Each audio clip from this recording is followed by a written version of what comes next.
Hello friends, कैसे हैं आप। मैं गोपाल आप सभी का स्वागत करता हूं अपने यूट्यूब चैनल ट्रेडिंग सीपीआर में। फ्रेंड्स, जो नए हैं मैं उनको बता दूं, मेरे चैनल का नाम है ट्रेडिंग सीपीआर और मैं इस चैनल पे इसी प्रकार के इंफॉर्मेटिव वीडियो आप सभी के लिए लाता रहता हूं। फ्रेंड्स, आज जिस कंपनी के बारे में हम बात कर रहे हैं वो काम करती है सिक्योरिटीज को होल्ड करने का, उनको ट्रांसफर करने का, उनके सेटलमेंट का इन इलेक्ट्रॉनिक फॉर्म। इसके अलावा ये असिस्टेंट प्रोवाइड करती है for e voting, corporate action and other financial services.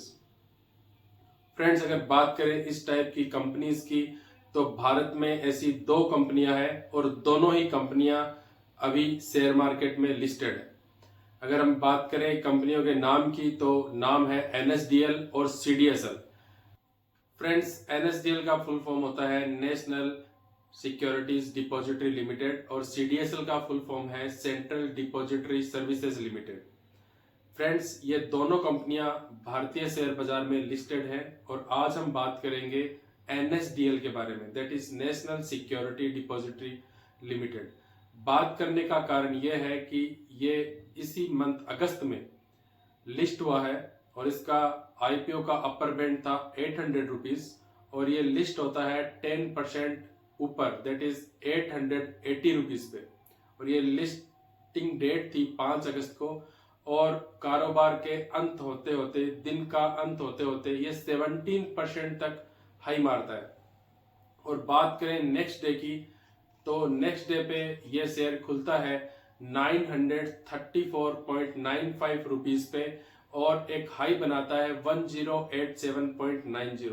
बात यहीं पर भी नहीं थमती है, डेली ये अपने हाई बनाता रहता है और इन्वेस्टरों को ये 80% तक का रिटर्न देता है।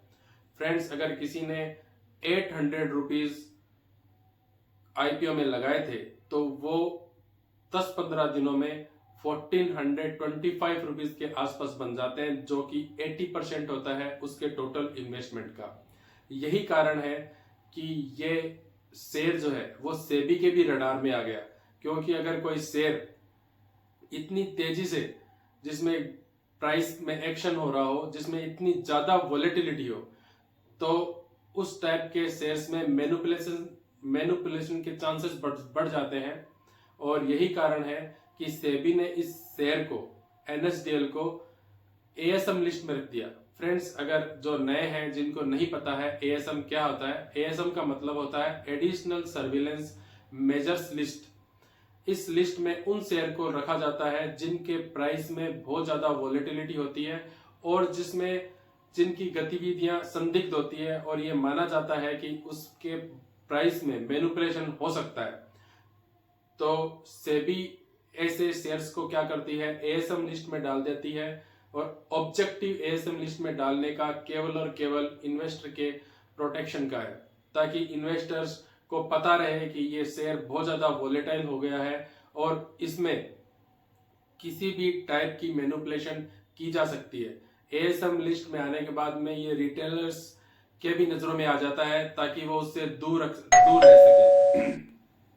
फ्रेंड्स, अगर हम बात करें एएसएम लिस्ट में रेस्ट्रिक्शन की तो इसमें इंट्राडे जो ट्रेड्स होती हैं उसमें काफी रेस्ट्रिक्शन हो जाता है, केवल डिलीवरी के कारोबार इसमें होते हैं। वैसे तो मैंने देखा है फ्रेंड्स, ये मेरा पर्सनल एक्सपीरियंस है कि जब भी किसी शेयर को एएसएम लिस्ट में डालते हैं तो उसके बाद पता नहीं वो कैसे इंक्रीज हो जाता है। ये तो मैटर देखने का है, आप भी वॉच करिएगा एएसएम लिस्ट में आने के बाद में एक शेयर कैसे बढ़ता है, जबकि उसमें इतने सारे रेस्ट्रिक्शन लगे होते हैं।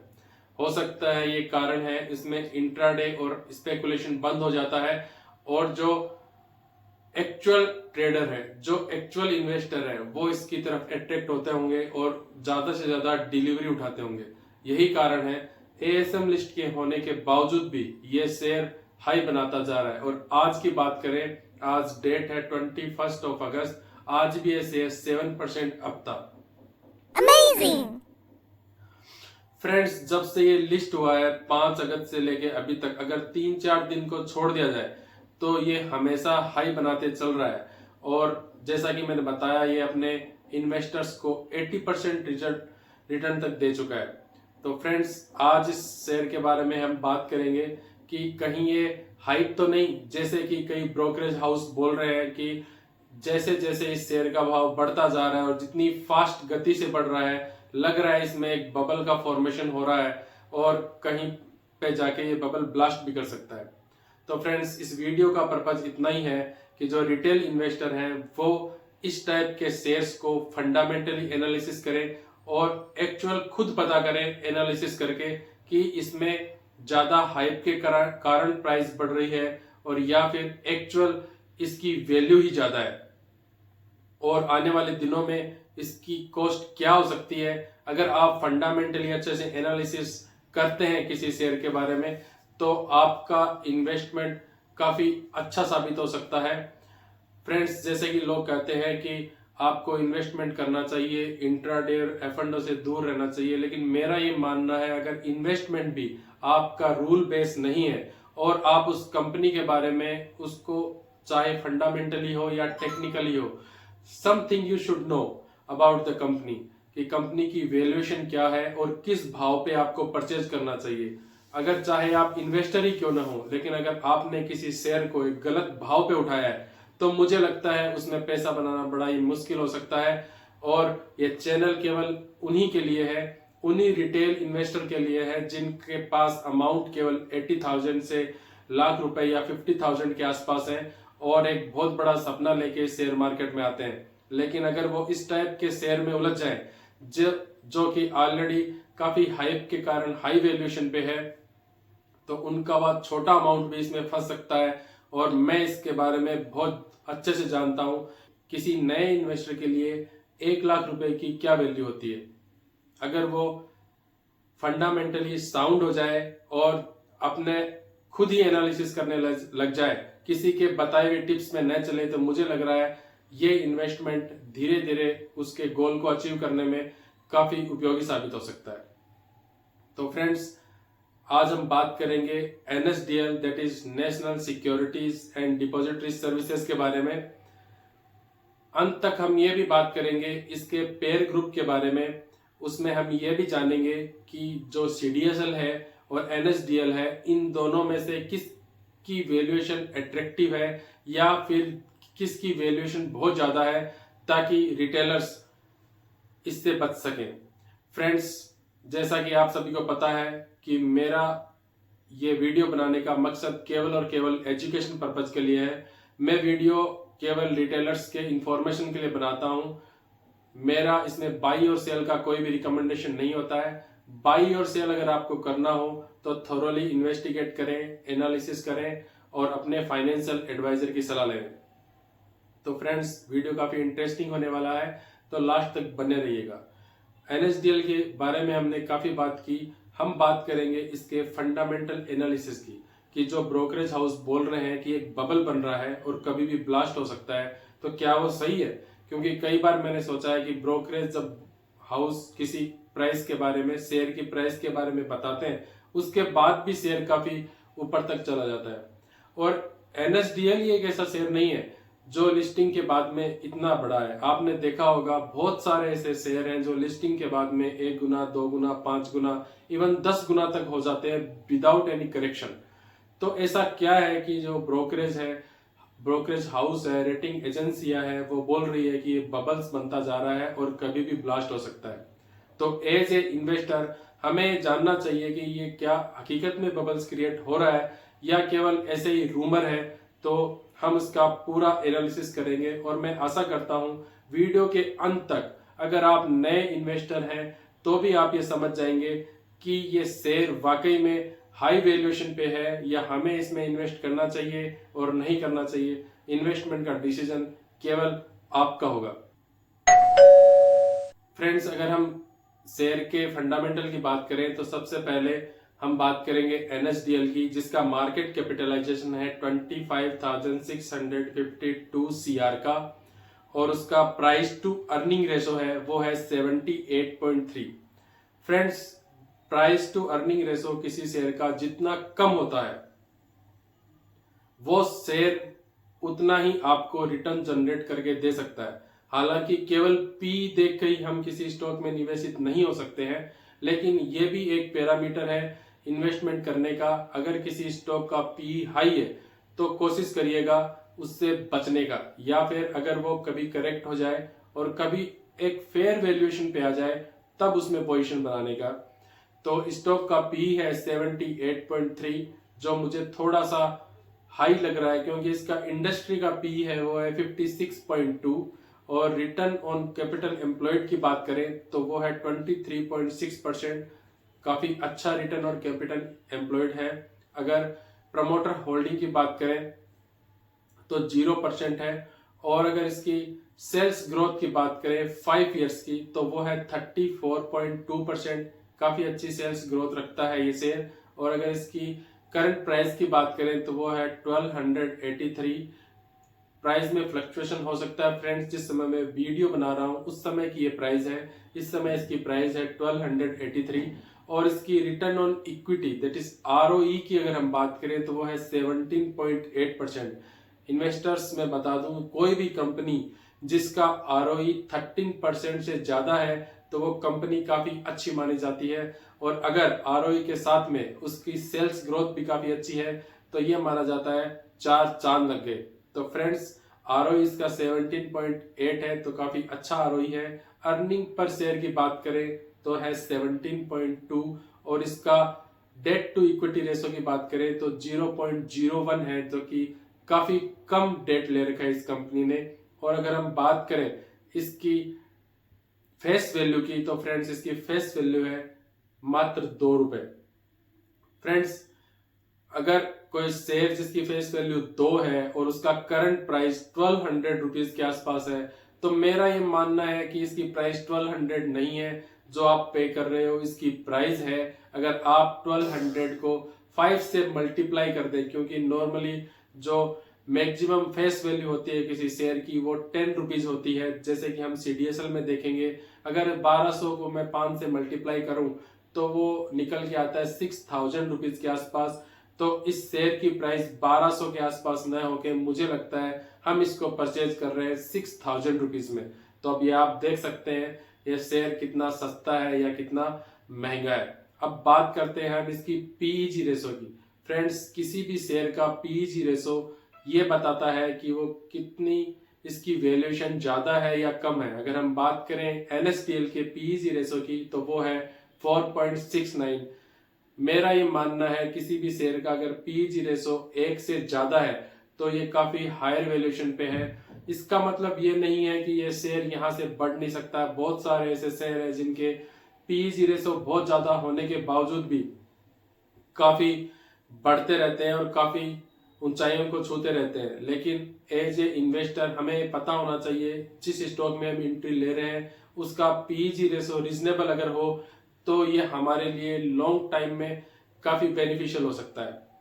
फ्रेंड्स इसके बाद हम दूसरी कंपनी जो CDSL है उसकी बात करेंगे, और अंत में इन दोनों की मैं एक कंपैरिजन शीट आप सभी के लिए रेडी कर रखा है, वो भी मैं आपको दिखाऊंगा और हम कंपैरिजन करेंगे ताकि आप खुद इसमें डिसीजन ले पाए कि इन दोनों में से अगर किसी को डिसीजन लेना हो तो कौन सा शेयर बेटर है, कौन किसकी वैल्यूएशन कम है। आप किसी दूसरों पे न जाए, खुद ही डिसीजन ले कि कौन सा शेयर आपके लिए पैसा बना सकता है। फ्रेंड्स अगर हम CDSL की बात करें तो इसका मार्केट कैपिटलाइजेशन है 32,959 CR। स्टॉक का PE है 66.6, और रिटर्न ऑन कैपिटल एम्प्लॉयड की बात करें तो वो है 42% का, और प्रमोटर होल्डिंग है 15% की। और अगर हम बात करें 5 इयर्स की सेल्स ग्रोथ की तो फ्रेंड्स इसकी सेल्स ग्रोथ है 36.9, जो करीब करीब NSDL के आसपास ही आती है। NSDL का जो सेल्स ग्रोथ था वो 34 पॉइंट समथिंग था। और इस शेयर की अगर हम करंट वैल्यू की बात करें, करंट प्राइस की बात करें तो वो है 1577, और ROE that is return on equity की बात करें तो वो है 32.7। फ्रेंड जैसे कि मैंने NSDL की चर्चा करते हुए बताया था, अगर कोई शेयर 13% से ज्यादा जिसका ROE है और उसके साथ में उसकी सेल्स ग्रोथ भी अच्छा है, अगर आपको नहीं पता है तो मैं बता दूं, अगर किसी शेयर का ROE 30% है और उसके साथ ही अगर उसकी सेल्स ग्रोथ भी 30% है तो वो आपको आने वाले दिनों में काफी अच्छा रिटर्न दे सकता है। फ्रेंड्स इस CDSL की बात करें तो इसका ROE है 32.7, काफी अच्छा ROE है। और अर्निंग पर शेयर की बात करें तो NSDL से ज्यादा है, दैट इज 25.2 रुपीज है। और अगर हम बात करें इस शेयर की बुक वैल्यू की तो वो है 18.7। और अर्निंग पर शेयर की बात करें जैसे कि अभी मैंने बताया है 25.2 रुपीज है। और फ्रेंड सबसे मेन बात फेस वैल्यू, इस शेयर की फेस वैल्यू है 10 रुपीज।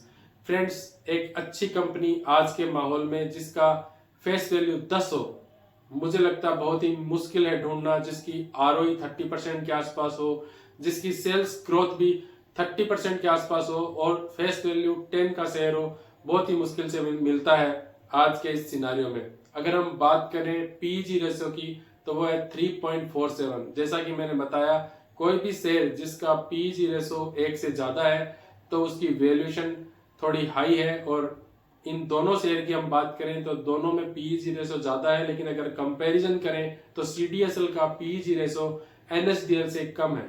फ्रेंड्स अब हम इन दोनों का एक शीट पे कंपैरिजन करते हैं ताकि आप फाइनली डिसीजन ले पाए कि हमें NSDL में पोजीशन बनानी चाहिए या CDSL में। फाइनल डिसीजन फ्रेंड्स आपका होगा, मेरी तरफ से कोई बाई सेल की रिकमेंडेशन नहीं है। फ्रेंड्स दोनों को कंपैरिजन की बात करें तो मार्केट कैपिटलाइजेशन में CDSL बाजी मारता है। CDSL का मार्केट कैपिटलाइजेशन है 32,959 और वहीं पे NSDL का मार्केट कैपिटलाइजेशन है 25,652 CR। और करंट प्राइस की बात करें तो CDSL फर्स्ट लुक में देखने में महंगा लगता है क्योंकि इसकी प्राइस है 1577 और NSDL की है 1283। लेकिन जैसा कि मैंने बताया NSDL का फेस वैल्यू है 2 रुपए और CDSL का है 10 रुपीज। तो अगर कंपैरिजन करें तो मेरे हिसाब से NSDL की एक्चुअल रेट है 6,000 रुपीज के आसपास और CDSL अभी भी आपको 1500 रुपीज में मिल रहा है। और PE की बात करें तो NSDL का PE CDSL से ज्यादा है। NSDL का PE है 78.3 और CDSL का है 66.6। जैसे कि मैंने बताया कि जिस कंपनी का PE रेशो कम होता है वो हमें काफी अच्छे रिटर्न दे सकती है। फ्रेंड्स अगर ROCE की बात करें तो NSDL का ROCE है 23.6 और CDSL का रिटर्न ऑन कैपिटल एम्प्लॉयड है 42, तो काफी ज्यादा है। और अगर हम EPS की बात करें तो NSDL का EPS है अर्निंग पर शेयर 17 रुपए और 2 पैसे का और CDSL का है 23.7 रुपए का। और अगर सेल्स ग्रोथ की बात करें तो NSDL और CDSL की सेल्स ग्रोथ में स्लाइटली डिफरेंट है। 5 इयर्स की अगर सेल्स ग्रोथ की बात करें तो NSDL की है 34.2% और CDSL की है 36.9%। फ्रेंड्स जैसा कि अभी हमने बात किया था PEG रेशो की बात करें तो NSDL का था 4.69 और CDSL का था 3.47, जो कि अगर PEG रेशो में दोनों को कंपैरिजन करें तो CDSL का NSDL से थोड़ा सा कम है।